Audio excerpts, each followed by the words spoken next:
Hey guys, it's Danny. Today we are going to see quite a few purple orchids. I'm going to show you my favorite purple orchids because yes, such things exist. If you are older on my channel, you know that my particular color scheme mainly focuses on warmer colors, reds, oranges, golden yellows, and things of the sorts. I'm not the hugest fan of purple necessarily, but I do have in my collection some wonderful, just dreamy purple orchids, which I'm gonna show you today because it just so happens that some of these orchids are in bloom right now and they just fill my heart with joy really, and I think they deserve a little attention on my channel as well. Speaking of which, some of you pointed out that the logo we made for the Orchids at Heart fundraiser campaign is actually purple or magenta-ish.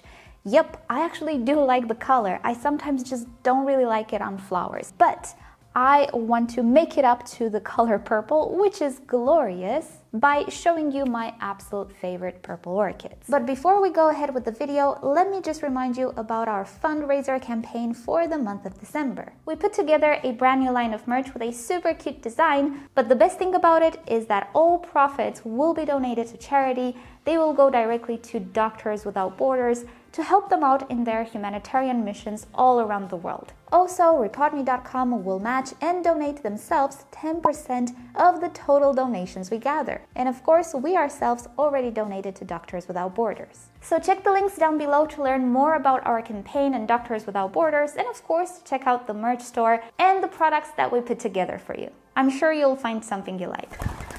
Joey's in charge of stocks. She takes her job very seriously, as you can see. So with that said, let us start with, I believe, my favorite purple orchid at the moment.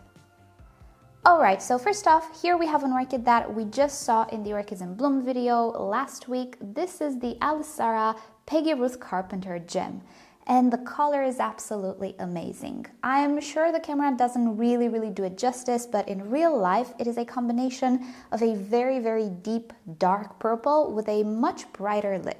Just a little side note, in this video you will see all sorts of shades of purple, and some of them might actually be more mauvey and maybe lilac-y. I'm not really good at making a really clear distinction, so just keep that in mind. When I say purple, I mean all sorts of shades of purple. Anyway, this one, in my opinion, is a true purple. Alicearas are Oncidium intergenerics. They're not hard to keep at all generally, but I do find that sometimes you get the odd individual that just has more problems than other individuals, and I don't really understand why, but it happens. This is actually my third Peggy Ruth Carpenter gem. My previous two were very not vigorous. This one, on the other hand, is growing like a weed, so I would definitely give it a chance if you like this color. Mind you, it does smell a little peppery, just like other Alicearas, but it's not strong.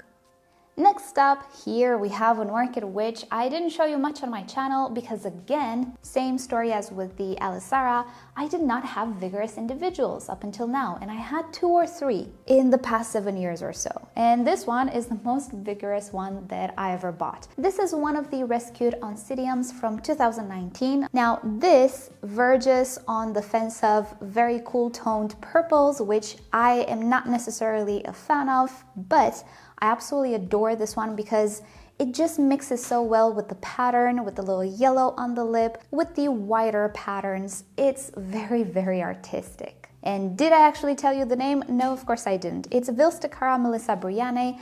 If it's not Vilstacara anymore, I will make sure to put the actual proper name that we use nowadays in the tag below.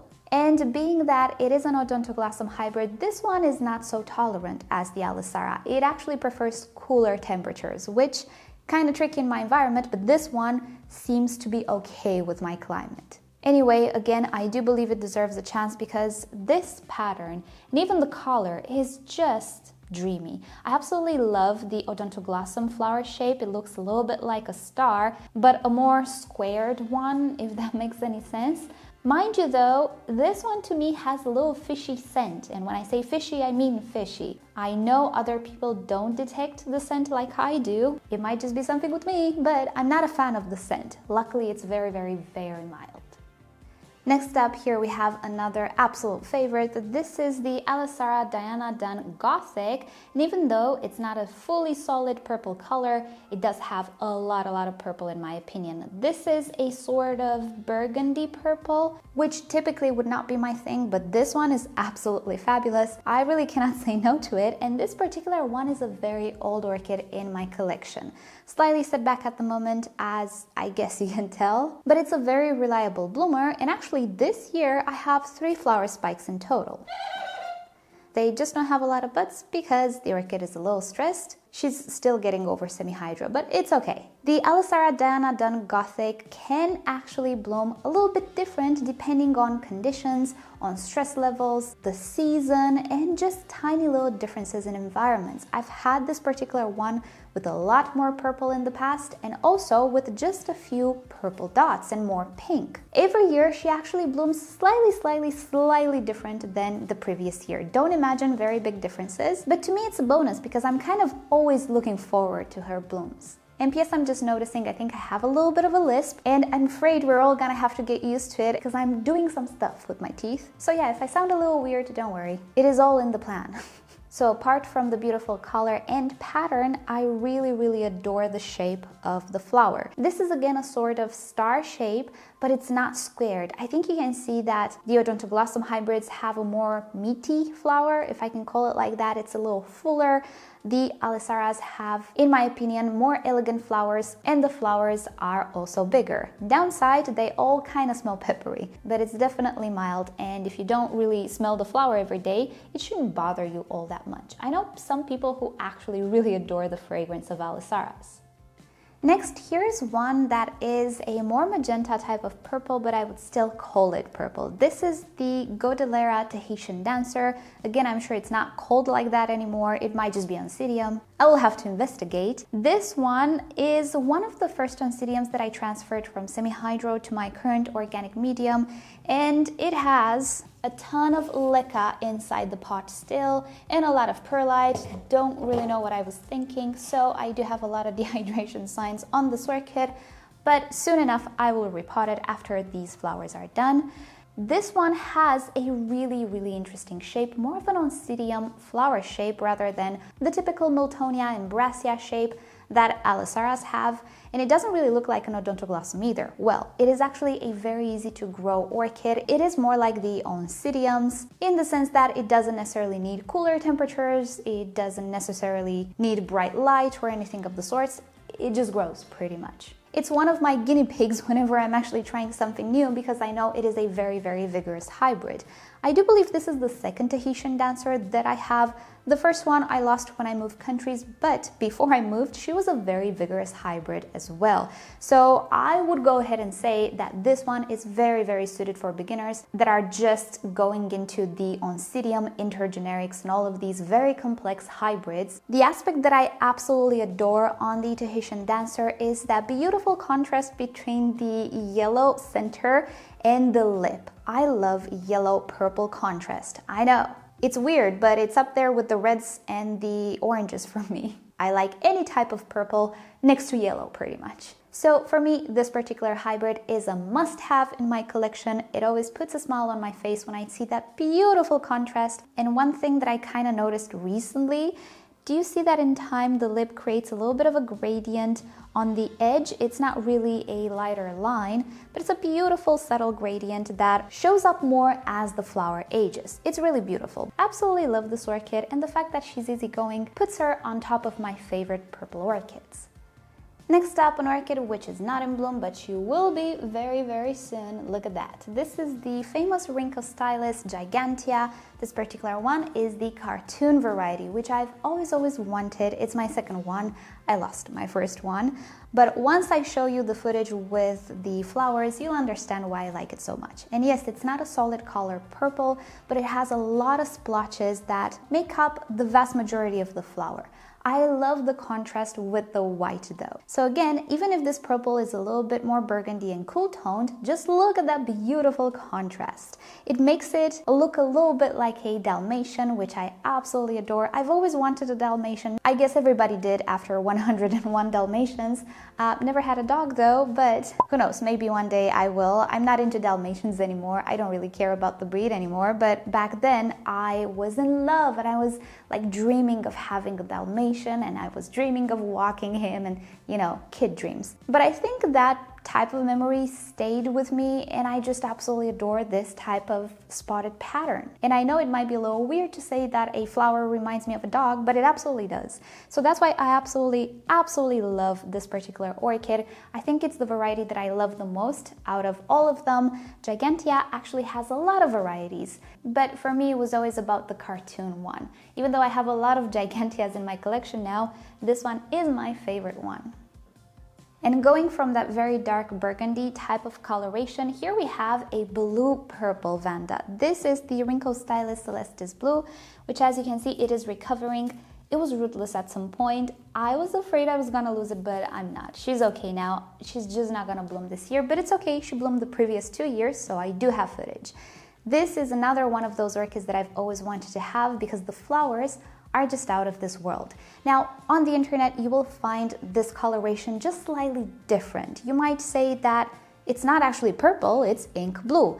But the thing is, it's not. In reality, it is actually a bluer, let's say purple. I think you call it blurple. I'm not entirely sure. What happens is there is a certain type of purple that cameras just cannot pick up, and what you see in a picture is actually blue, but it's not real. The Pachara, the Vanda Pachara, does that as well sometimes, but if I try to take photos of this orchid with my phone, it will most probably look a lot bluer than in reality. So just so you know, you will see pictures of this orchid being very, very blue. It isn't. And again, we're talking about that beautiful contrast with white. Now, even though my orchid doesn't look so good, it's not really a hard orchid to keep. She is vigorous. I just messed up a lot with it, so it's not her fault, it's me. She takes the very same care as any other Vanda, pretty much the same care as the Rhynchostylis gigantea that I just showed you. I have a tutorial on Vandas if you've never grown them. Check the link down below. You can grow them in baskets, bare rooted, potted. You know, the choice is yours. It's not a hard orchid to keep, and I definitely recommend it because it does have the potential to bloom on multiple flower spikes. Fragrance-wise, it doesn't really blow me away. There is a sort of a scent there, maybe a little flowery, but it's not very powerful. It's not very perfumey. The flowers, though, I think make the whole show. Next up, here we have my favorite, hands down favorite, Dendrobium phalaenopsis. This is the Blue Happiness. It's not blue, it's purple. It's actually really hard to find ink blue orchids very easily. Most of them are a certain shade of purple, which looks bluer than usual. Again, with this one, cameras have issues picking up the true color. Even my camera struggles a little bit. I just set it up so that I give you the most realistic coloration, but it's not identical to reality. It is a cooler toned purple. If you really imagine hard enough, yeah, it is a little blue, but it's actually pretty purple. Now, apart from the beautiful flower display, which, yes, Dendrobium phalaenopsis can put on such a show, in good health, they can produce multiple flower spikes from the same pseudobulb, or rather cane. They can also rebloom from the older canes for years and years. This is what's happening to mine, actually. I think I have one new pseudobulb or two, and the rest of the flower spikes come from the older pseudobulbs. And funnily enough, this was the Dendrobium that was suffering the most. It was rootless when I purchased it, and what do you know, 3 or 4 years later, it looks like this. I'm super happy with it. It doesn't have a fragrance, but who needs it? It's a warm-loving orchid, absolutely suited for those of you who live in very warm to hot climates, does not care about the heat. It actually loves the heat. The hotter, the better. It can tolerate such extreme conditions. I would recommend this orchid to anyone, and if you find the Blue Happiness, I would go for this one. Out of all of them, all the ones that I have, I like this one the best. The color is just beautiful. Even though it's not blue, it's purple. I don't know, it speaks to me, which is so weird for a purple orchid, but I love it so much. Next up, let's look at some Cattleyas. My favorite purple Cattleya at the moment is the Hawaiian Splash Leia. My particular orchid is very old in my collection, more than 7 years. And you can tell she's been through a lot. we are making some progress. This particular Cattleya is a medium-sized one. She's not going to grow very tall, very large. She's not fragrant. The flowers are not very big, but they're absolutely wonderful. She has a beautiful yellow-purple, that's why I like it, I just realized. Yeah, she has a yellow-purple contrast on the flowers, but here's the trick. It always blooms better in cooler seasons. That beautiful yellow splash, which is actually Peloria, is a lot more vivid in winter time for me. It has always been this way. In summertime, it's kind of washed off. It's just a purple, whitish type of flower, which really doesn't look so good. But in winter, oh my goodness, it is one of the most beautiful Cattleyas that I ever had. She's also vigorous, or she used to be. Currently, she's been through the Fusarium outbreak, so I'm not sure about that. I'm thinking of a backup for this one. That's how much I like it. I just missed out on one on Orchids Deluxe, but who knows, maybe next year. But yeah, totally, if you're into Cattleyas, I think you should have this one. And if it just so happens that your environment is slightly cooler rather than warm, I think this is the Cattleya for you. She doesn't really need tremendous amounts of light like other Cattleyas, but she can tolerate pretty hot conditions as well. She just blooms better in winter. So yeah, definitely one of my favorite plants altogether.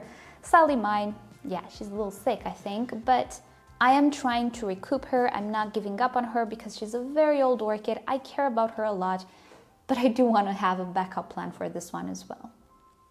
And the last orchid we're gonna look at today is another Cattleya, and well, the color is in the name. This is the Cattleya Purple Cascade, which is not a full solid purple color.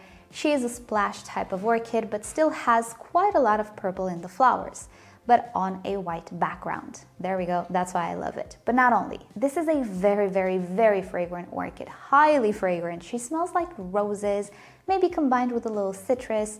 It's divine if you're into fragrances, that is. And it's not mild either. You can definitely detect it when you are around. It is, however, a pretty tall Cattleya. That's the only downside, but it is one of those Cattleyas which I saw on YouTube and that I always wanted to have, and I purchased myself one recently. I had a mislabeled one for the longest time and I didn't know, and when she bloomed, surprise, it's yellow. Oh, righty then. So yeah, I've been growing the wrong orchid all these years. It wasn't the Purple Cascade. But now that I have this orchid, I will always and forever have it in my collection because she's worth it. Absolutely worth it. Even though, yes, purple. You know what? Even I love a good purple. I can't resist it. And that is about it for today. I'm sure there are other orchids which I missed, and I'm also sure that within a year or two I will have new favorites, which is one of the beauties of this hobby. You can always have different favorites depending on what orchids you have. But yeah, hope you've enjoyed today's video. I do have one with orange orchids. I believe I made it quite a long time ago, and I was planning on doing my favorite orchids for multiple colors, but then I just didn't. If you guys like this idea, let me know in a comment down below. And before I let you go, I'll remind you to visit the description for additional links, care tutorials, and of course for the Orchids at Heart campaign if you missed it. And with that said, thank you so much for watching. Subscribe to my channel for more orchid videos, tutorials, experiments, updates, and other fun orchid subjects. If you wish to support the channel, do consider becoming a member or visit the merch store linked down below in the description. You can also follow me on Instagram and Facebook. It's always nice to stay in touch there as well. And I'll see you next time. Bye!